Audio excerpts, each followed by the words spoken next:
Hello, and welcome to Ethics on Call, the podcast of the Center for Theology and Ethics in Catholic Health. I'm Dan Daly.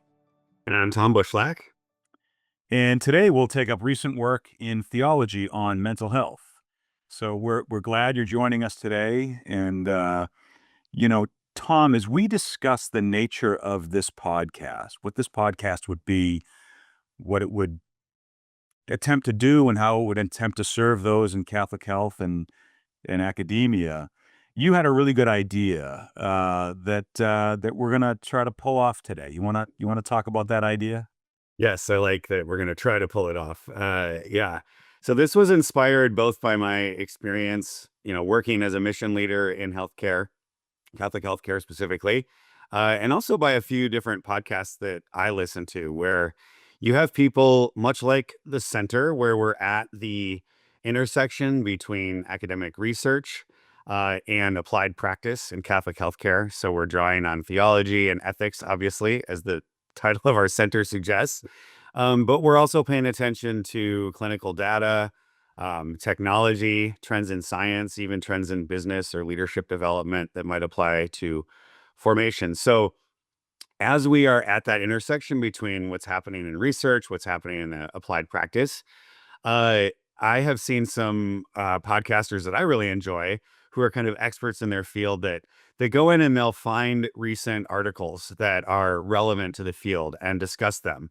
And I know, again, from my own experience that it's a lot of us have a desire to stay up to date with what's happening in theology and ethics and other trends, but it's really hard to find the time. So something of a service that we can provide is to do what I'm calling kind of a rundown where we pick some recent articles that we both have read and done our own analysis on and discuss, what's happening in those articles, how do they reflect broader trends in the field, and how might practitioners apply them in their work. And then, of course, we'll put links to the full article in the show notes. So if people want to check that out, they can go deeper on their own. But this way we can kind of help those of us that we serve, the people we serve through the center, kind of stay up to date in what's happening in theology and ethics and beyond.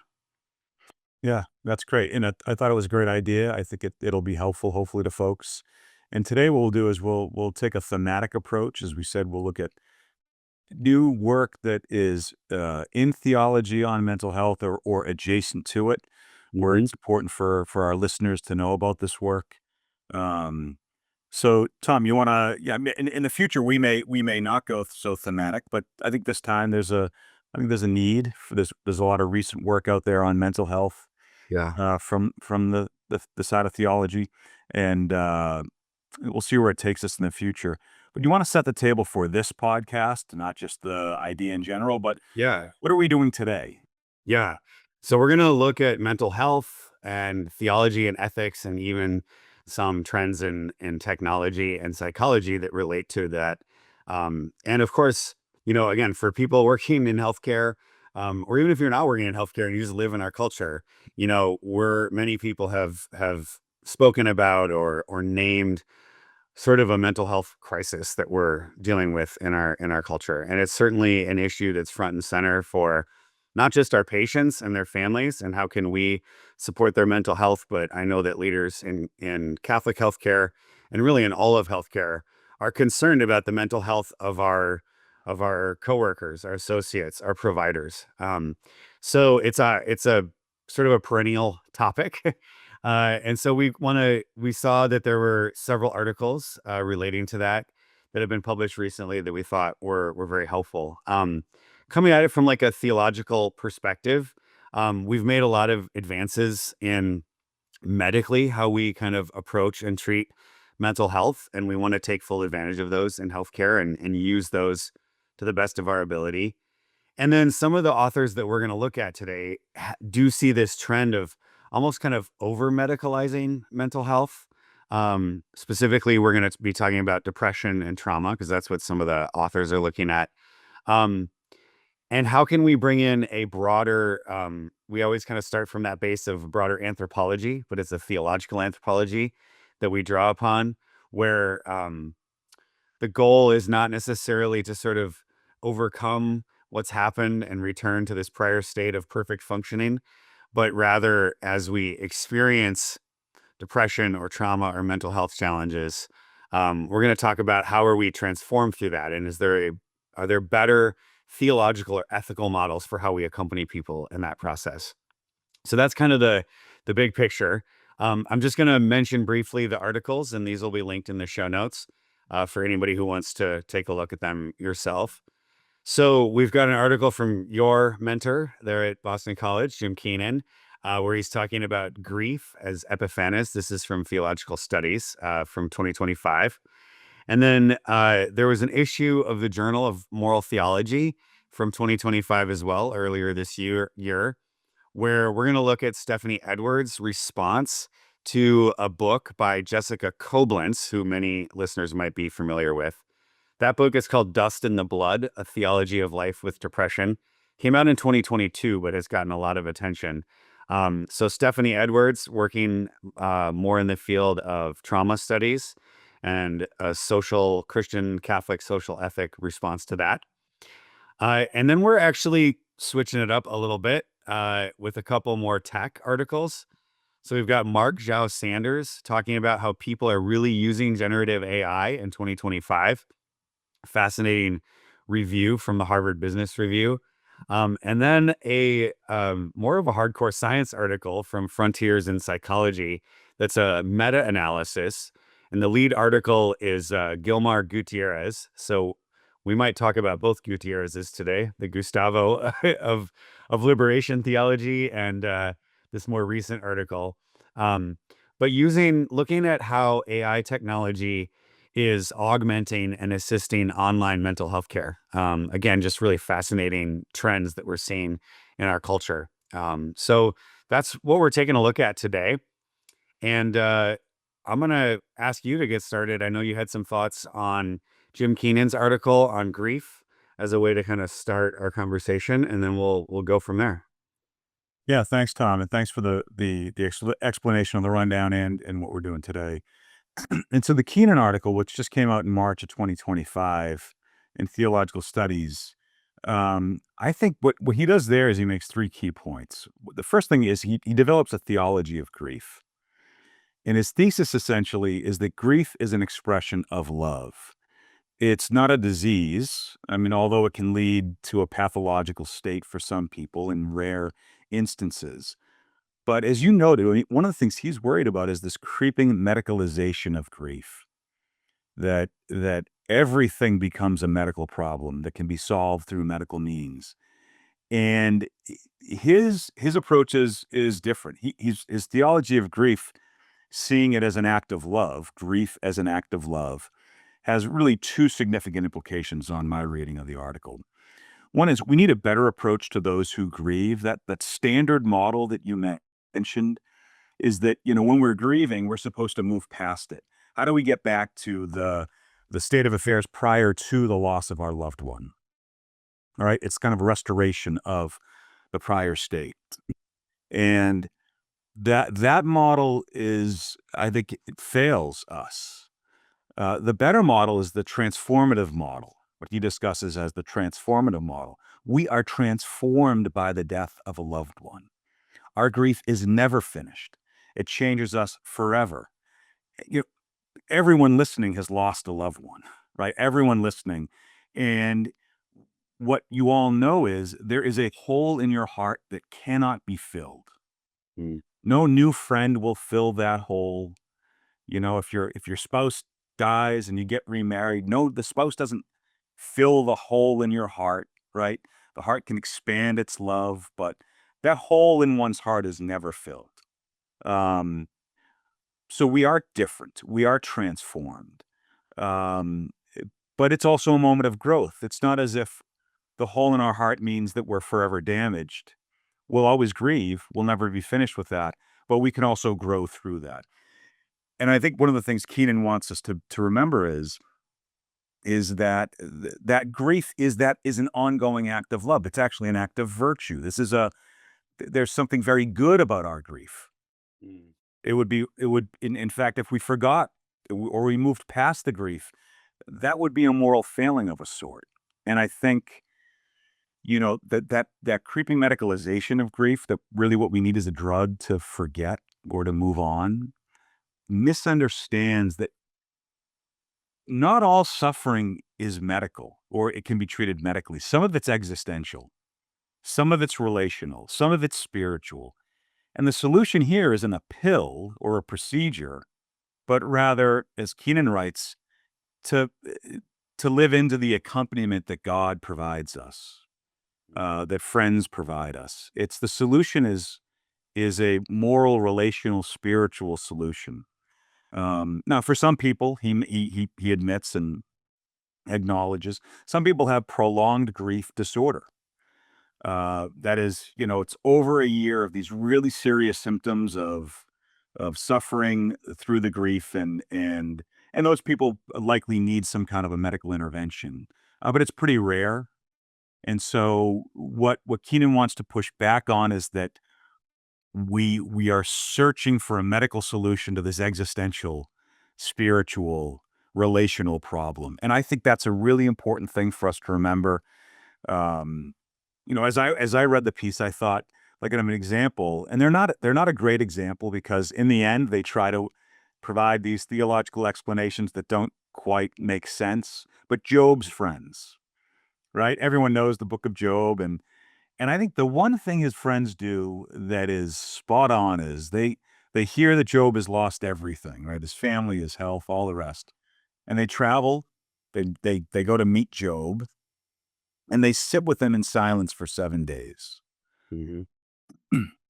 I mean, that's Just I love the that. solution there is not, a medication, but rather what Job needed was accompaniment of friends. Now later they try to explain the theology, they explain his suffering theologically, and they don't do a good job of it. But I think they are paragons of virtue in the beginning of their time with Job.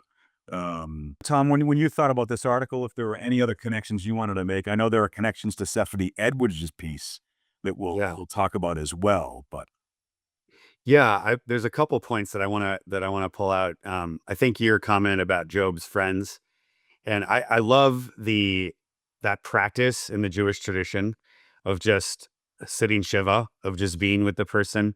And my understanding is that in that tradition and that practice, uh, you go and you sit with your friend or family member for a week, and you don't actually speak to the people who are grieving unless they speak to you, which I think is a really beautiful symbolic way of saying that their experience of that grief is primary, and it's not our job to give words to it, but rather to be with them. And that actually overlaps with some of the work that Coblentz does in her book Dust in the Blood, around that there are better and worse ways of talking about, in her case, depression, or as Edwards talks about with healing with trauma, or Keenan with grief, and that the Job's friends sort of represent all the bad theodicies. Theodicy is that term we use in theology for how to explain um, both a benevolent, loving God and the reality of human suffering. How do we hold both in tension? I don't know that there's a perfect answer to that, but there are better and worse ways of being with people in that theologically. Um, the other piece that I thought that was really interesting that came up from Keenan is the role of memory, because there are, again, this does get into Edwards' work on trauma as well. There are some approaches medically that try to say, could we forget the traumatic experience so that we could move on, or could we somehow move past the grief at the loss of a loved one that Keenan is talking about. And I think what both of these theological traditions recognize is that memory is so central to our sense of personhood and identity and who we are. And I've seen some studies where they ask trauma survivors, would you go back if you could and not have this experience, or forget it? And they all say no, because it's become part of who they are. So that piece of memory, I think, becomes really important. So I don't know if that triggers any more thoughts for you in terms of the Keenan piece or stepping into Edwards' piece as well. But I just think that memory can be transformed and healed and integrated into like a life narrative that makes sense. Um, in a way that trying to just forget or get rid of the bad feeling won't do. And that seems very theologically and ethically significant. Yeah, I thought what Keenan did, which he drew on, and I forget the name of the scholar he drew on. You know, the two principal maladies, pathologies of the contemporary age is amnesia and anesthesia. We want to forget all of these bad things that have happened to us, and we anesthetize ourselves against them. And it really reminds me. We did a podcast a while back on Pope Francis's moral theology. Francis would agree because Francis saw that the central moral pathology of our age is indifference to suffering. Right? We anesthetize ourselves. We insulate ourselves. We can't watch, the pictures of starving children in Gaza. We just have to turn away. We can't bear it. And so instead we go on Instagram and just see, something that makes us feel good about ourselves. And that's understandable, but it's not fully defensible. And Yeah. according to Keenan and Pope Francis and others, that turning away from suffering is not a part of the gospel, is not a part of how Jesus has invited us to follow him. It's Christ is always moving toward the suffering. And I think, what does that mean when it comes to grief or trauma or depression? I think this is where this work, I think, is really profound in terms of Jesus dealt with people who were depressed, who had suffered trauma and who were grieving. And he didn't ask them to forget it. And he didn't anesthetize them against it. He Yeah. sat with them in it. And I think there's a lot there. Keenan has this phrase that he calls it's the anamnestic solidarity, which is a mouthful. It comes from that Greek word for memory. So, and it's this solidarity that is born of remembering not only our own suffering, but our collective suffering. And so I think I don't know, that makes me think of the ways in which like we don't want to forget the lessons of COVID-19, even though it was a collectively traumatic experience for us as a culture and for many people as individuals. Um, and then as I think about this from the standpoint of, those people working in healthcare, uh, what Keenan and Edwards and others are not saying is like we shouldn't use the tools of modern medicine, right? Like as you said, there's a time and a place for using what I mean, I'm thinking back to I can't remember what year Prozac first came out, right? But like that was the first SSRI, and that was like your only option. And it was powerful. Like I've read accounts of practitioners and people who experience the benefits of that when those kinds of drugs, SSRIs and others, first came on the market. Um, Now we have like more tools, right? Like we can be even more specific. There are more options than just the one. But how do we do that in a way that we don't give into that broader sense of like, well, you had a pathology, we've treated it, and now you should just move on. But this nuance is how we might be with and treat people who are struggling with mental illness. To say this is now it's been transformed, but it can be integrated into a new story that you can live into. And modern medicine can be a part of that. And yet it isn't the whole story, I think maybe is the key point. Yeah, I think you're right. I think that when I think about the medicalization of a lot of these things, whether it's substance use disorder, whether it's mental health disorders, medicalization is to reduce something to a medical problem. It's not to say that medicine shouldn't be involved in the solution. It's to Yeah. say that's the only solution. And I think, when it comes to things like substance use disorder, I think people are coming to if 50 years ago substance use disorder was entirely moralized. It's not we're not thinking about this medically at all. This is a Yeah. vice that you have chosen and to be an alcoholic in the the language that we used, is to be an immoral person, right? It's a moral failing. And then I think we went in the direction that it became medicalized in many ways, that it's reduced simply to brain chemistry and people not having much, any agency or very little agency. And so we took that away. And I'm not saying that we want to return to a time in which we stigmatize people with substance use disorder. We would never want to go back to that. But we also want to see it in its fullness, that when you talk to people with substance use disorder, they will often report that they do have agency. And it's not as if they feel entirely trapped. Now, certainly there's brain chemistry that's happening, and withdrawal symptoms are significant, and they have to self-medicate to treat those, or they feel like they have to if they're not getting medical attention. But I think this kind of more rounded picture, just to say that medicalization is to reduce to a medical problem, reduce these issues to a medical problem. And the perspective that we see in Keenan and Edwards, Coblentz on these issues goes beyond just it doesn't want to reduce to the medical. It sees it more on that existential level that we've talked about, Tom. Yeah. Yeah. Something that I learned from reading Edwards' work that I did not know about is there's a field of psychology called liberation psychology, which I think is really cool.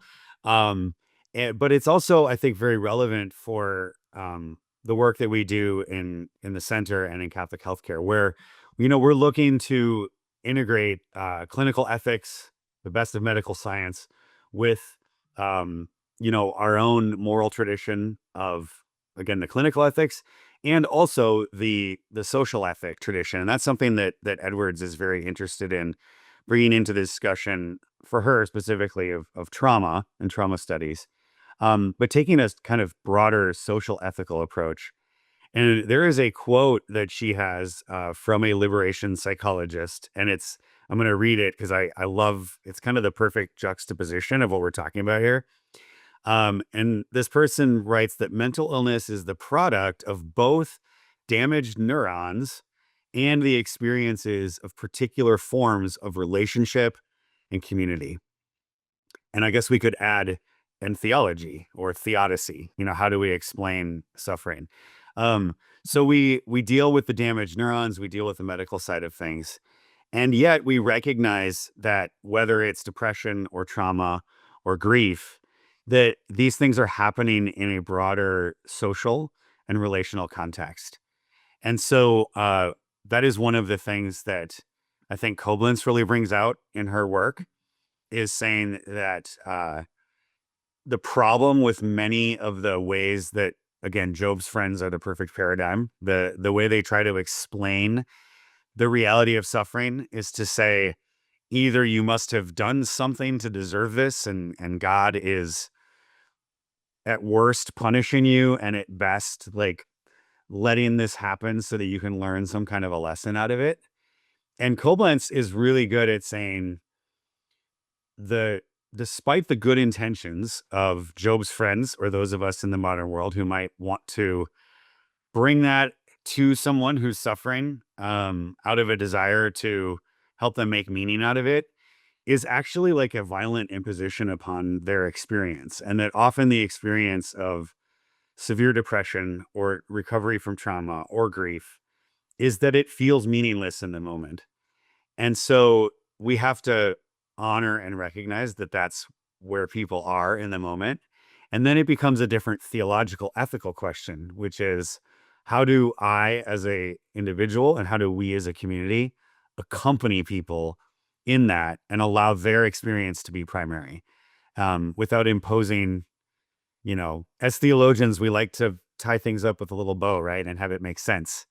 And the reality is that in the depths of that suffering, things often don't make sense. So can we stay with people in that? Yeah, it reminds me of something that you often hear from religious people, from Christians, from Catholics, and the explanation of evil happening in our lives, whether it's physical evil, people get cancer, or moral evil, people, are harmed by another person, is that somehow it's all in God's plan. Yeah. This is, and we don't understand God's plan, but this is part of God's plan. And whenever I teach, I talk about evil. Say this is not a God who's worthy of worship. If it's God's plan that children die of cancer, that is not a God who's worthy of worship. Now, God allows. This is Aquinas's explanation.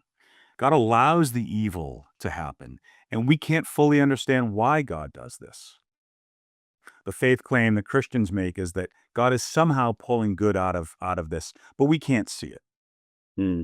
But we can't go around saying all of this is in God's plan. Thank God for the suffering of the children of Gaza. Well, it's really in God's plan. No, it's not in God's plan. God is allowing this. Why God allows this, we don't fully understand, but God does allow it. And Coblentz and Edwards and Keenan, they all write about this, that the Christian tradition does not offer a facile answer to the problem of evil. Yeah. Okay, here's the neatly packaged answer. It doesn't claim it's all in God's plan. Just have faith it's all in God's plan. That is not a part of the tradition. And, again, our primary audience are people who work in healthcare, and every single day in your facilities, you are seeing unspeakable horrors for families, for patients, for children, um, unimaginable things that you would never wish on your worst enemy. And these things are not in God's plan. Yeah. According to this tradition, the best of the tradition. And I think it's important to remember that, and not provide an easy solution, to say to someone, well, look, your suffering is really in God's plan. It isn't. It isn't. God is allowing it, and why God does, we will maybe never, hopefully, have an answer someday. Who knows? But I'm glad you brought that in, because I think that's important. Tom, it reminds me of another piece that you mentioned at the beginning, Yeah. the Marc Zao-Sanders piece. Hmm. How people are really using generative AI in 2025, which you noted is in the Harvard Business Review from April 9th of this year, 2025.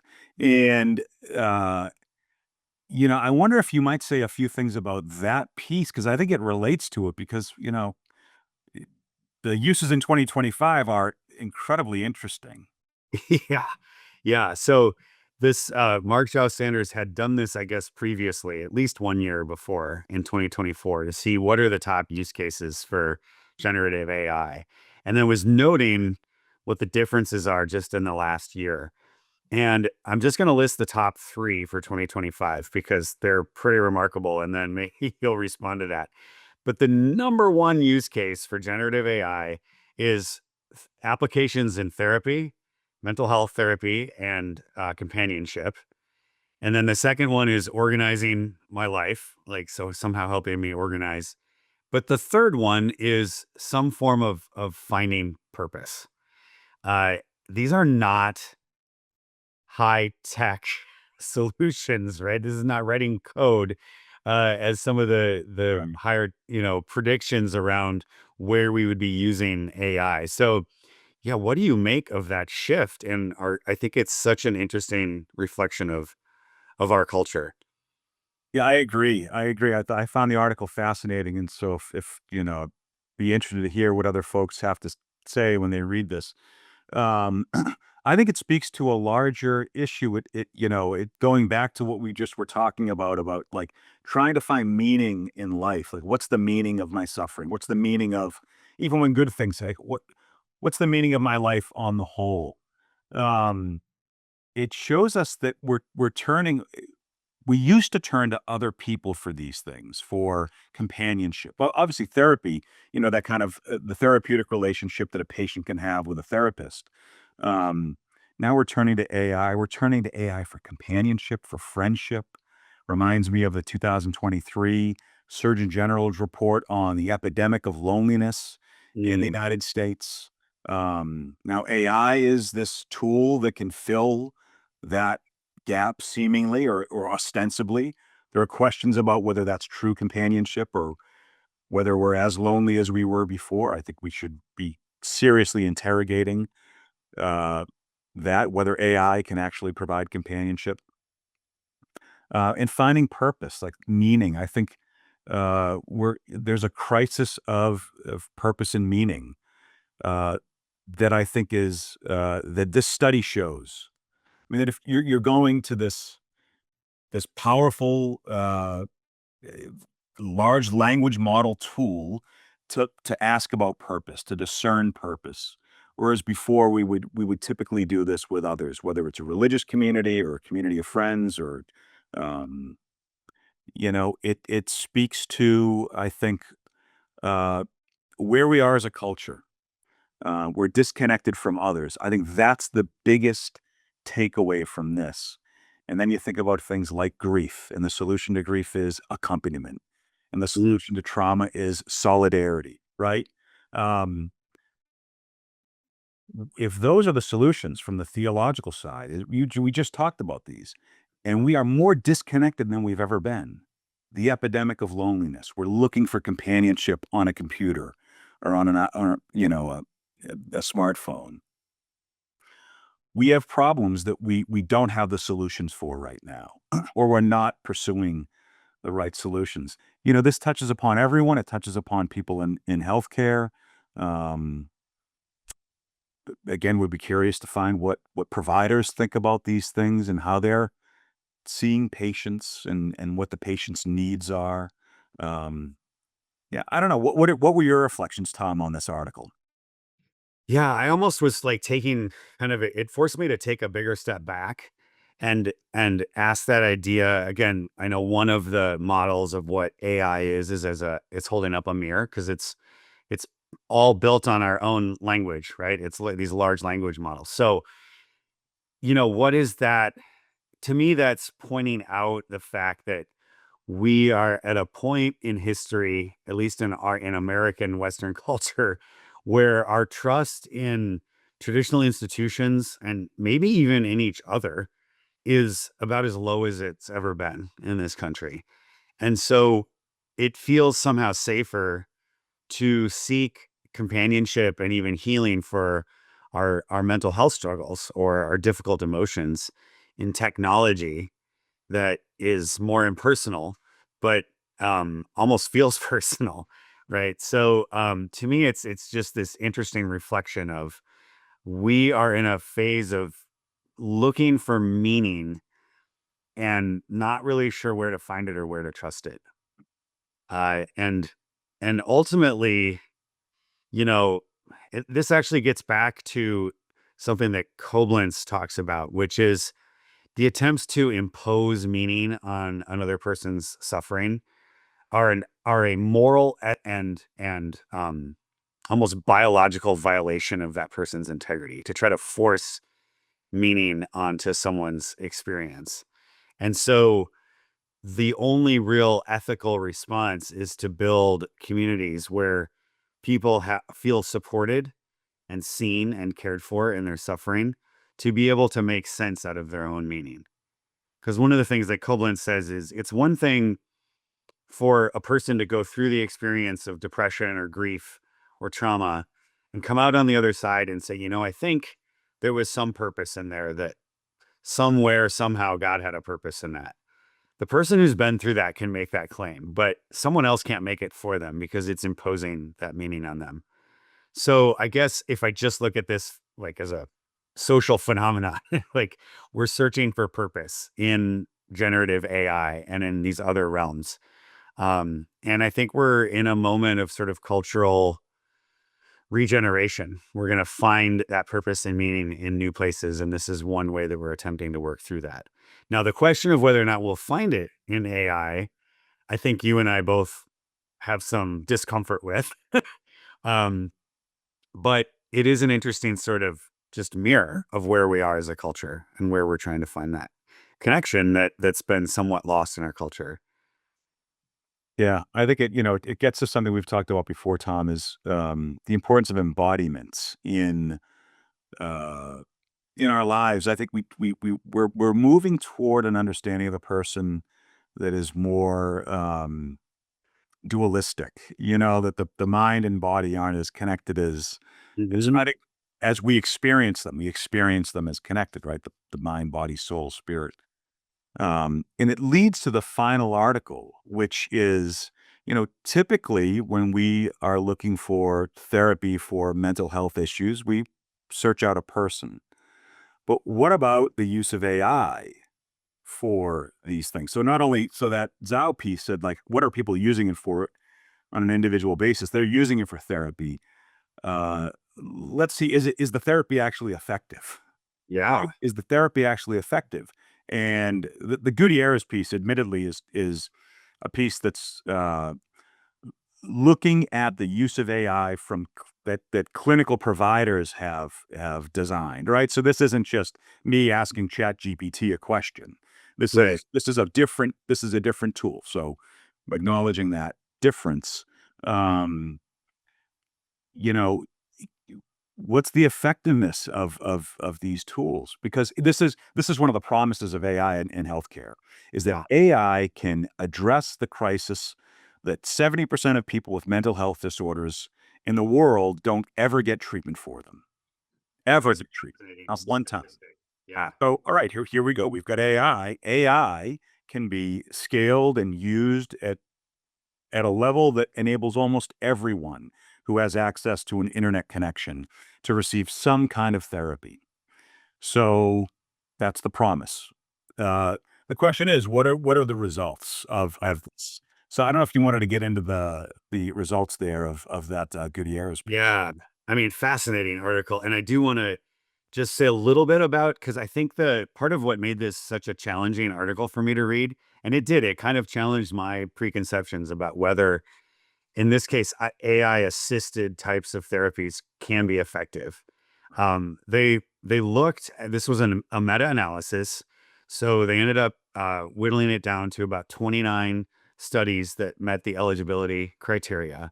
And they were looking at things like AI guided ECBT, so electronically delivered CBT, cognitive behavioral therapy. There's AI modified and AI guided forms of ECBT, and there are AI self guided forms of ACT, which is acceptance and commitment therapy.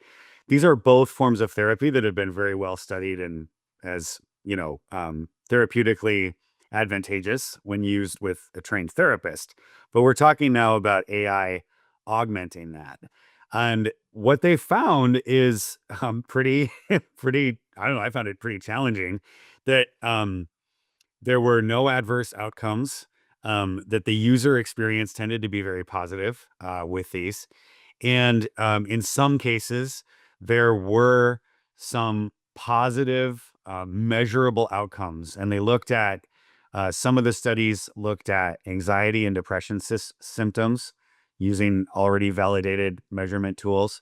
Um, Now, again, if for those who are interested in this, I would say that there's a very nuanced discussion of what worked and at what degree to take a look at in the article. But overall, what it suggested is that there can be positive therapeutic outcomes to people using these AI augmented therapy tools. And I have to admit, I was sort of uncomfortable with that because there's no direct person sort of engaging with them. Now they do mention that there's a lot. This is very much at the beginning stages of not only developing these technologies, but also trying to study their effectiveness. They noted that it's hard to get reliable and consistent high quality data. So very tentative, kind of early, which again is what I appreciate about the authors is they're not trying to make some huge claims here that aren't supported. But there is evidence that these can be helpful and can be scaled to reach people who might not otherwise get access to care and help.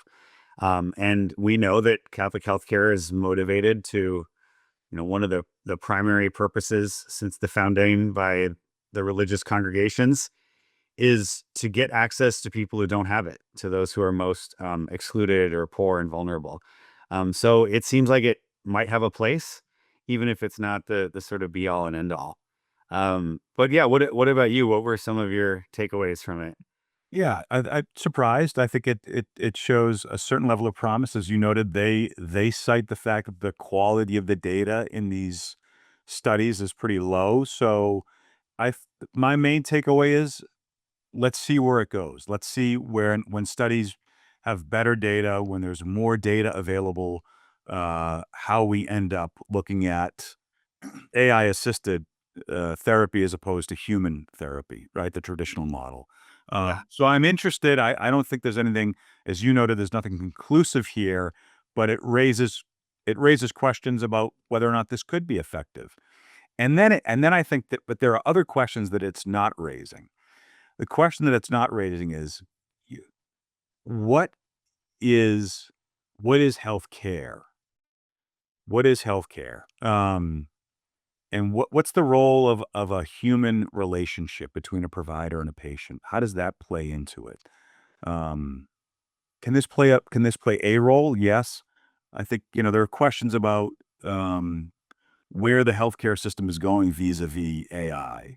And it's when it hits that provider-patient relationship that I think more people in Catholic health, but all just healthcare in general, get a little more nervous, right? If it's helping the back office stuff, the scheduling, the ambient transcription technology, right, that captures medical notes, all right, this is all good.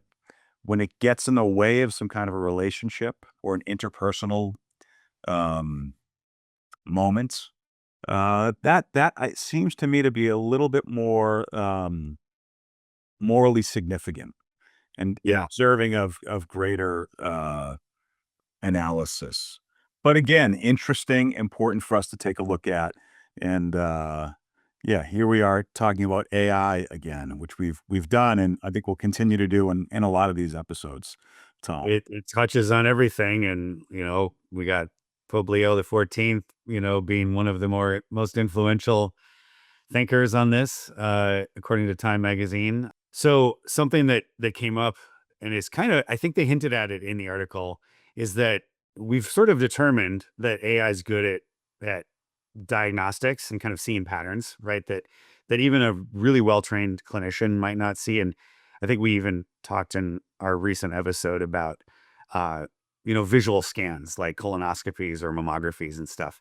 I think there's a sense in which when we talk about wanting to expand access, that in terms of mental health, the AI algorithms can also predict patterns in terms of how people are speaking or behaving that might indicate underlying risk factors for things like depression, anxiety, things like that. And so that's an area where I think, again, there's privacy concerns about how it does this, but if those can be addressed, it could be helpful in terms of sort of gently raising a flag to say there might be risks here for a patient or even for a provider in terms of how they're communicating, that then could almost like trigger to the system, let's check in with this person. Let's have your manager check in with this person. Let's have your provider reach out to the patient to see how they're doing.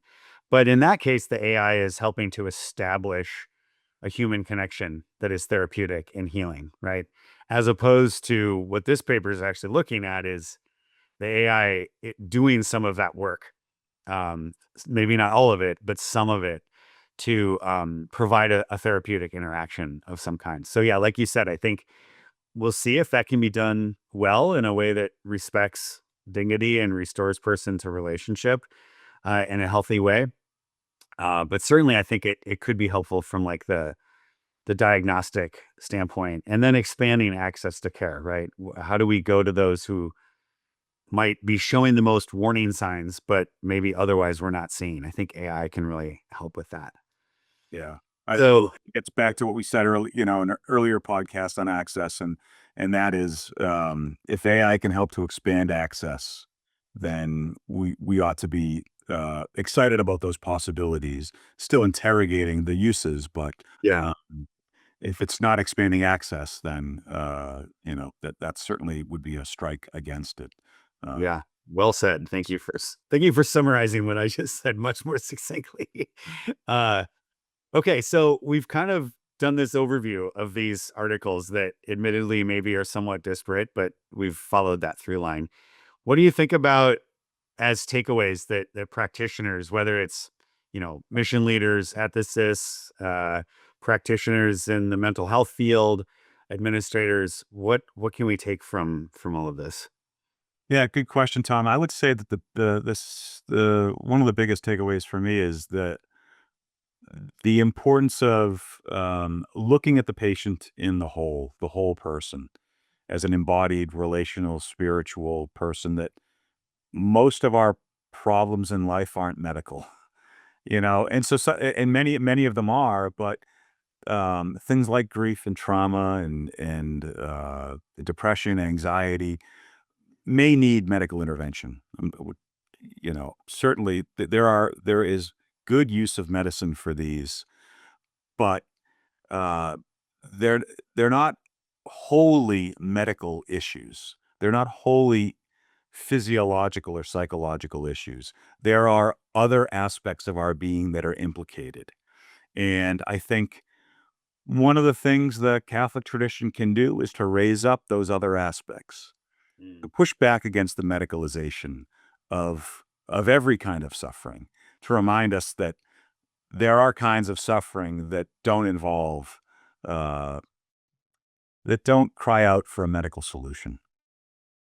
Mm. Yeah. I keep coming back to that quote I read earlier about, mental health is both about neurons, but about relationships and community. And I know we would talk often in Catholic healthcare that when someone walks into one of our ministries, whether it's a clinic or a hospital or even an admin building, we have a desire that that should feel somehow different, that the whole person is being welcomed, addressed, treated, and healed. And I think the articles that we've looked at today, or in books too as well, highlight the ways in which the tradition offers us some really broad perspectives on how we do that. That we want the best, the absolute best of what medical science can offer in terms of treatment, whether that's for mental health, or cancer, or everything in between, or heart disease. We have a duty to know that science and bring it to our patients and our communities. And we have an opportunity to do that in the context of a community where we know that a broader type of holistic healing can only happen in that broader form of community. And I come back to the HBR article that just to me shows so directly that we're hungry for that community. We don't really know where to turn for it, to such an extent that we're seeking meaning in our phones and in our in algorithms. And I just think Catholic healthcare isn't the only way, but it can be a path in the broader culture to pointing us back to the fact that we're really only going to resolve some of these bigger existential questions of meaning and purpose and joy and relationship by doing that in some form of community. And so how do we keep trying to build those forms of community? I think Catholic healthcare does that in a particular way. How do we restore that human connection? And that to me starts pointing beyond just mental health challenges or even physical health challenges, but almost like restoring a sense of healthy culture and solidarity. That's ultimately what we're striving towards amidst all of these challenges that we're dealing with in healthcare and beyond right now. Well, I think that's a good place to leave it, Tom. Yeah, I think that was good. That was well put. A good way to end our conversation. Yeah, thanks, Dan. Feels daunting, but yet this is what we're holding out hope for in the grand scheme of things, right? In the bigger arc of salvation history. So want to thank you all again for tuning in and listening. On behalf of my colleague, Dan Daly, I'm Tom Bushlack, and this has been Ethics on Call. Again, you can find our podcast on YouTube, Spotify, Apple, and our website, which is theologyandethics.org/podcast. Again, it's theologyandethics.org/podcast. If you're on any of those platforms where you listen, we appreciate if you can Follow or subscribe to our page, leave us a 5-star review, and even written comments. Those really help people to find and learn about the podcast. We'd also love to hear any feedback from you about what you think of the podcast. Drop us a note. There's a contact us button on our webpage as well. And would love to hear ideas for future shows and just any feedback or thoughts that you have. Thanks again for tuning in, and we look forward to being with you again next month. Thanks, everybody.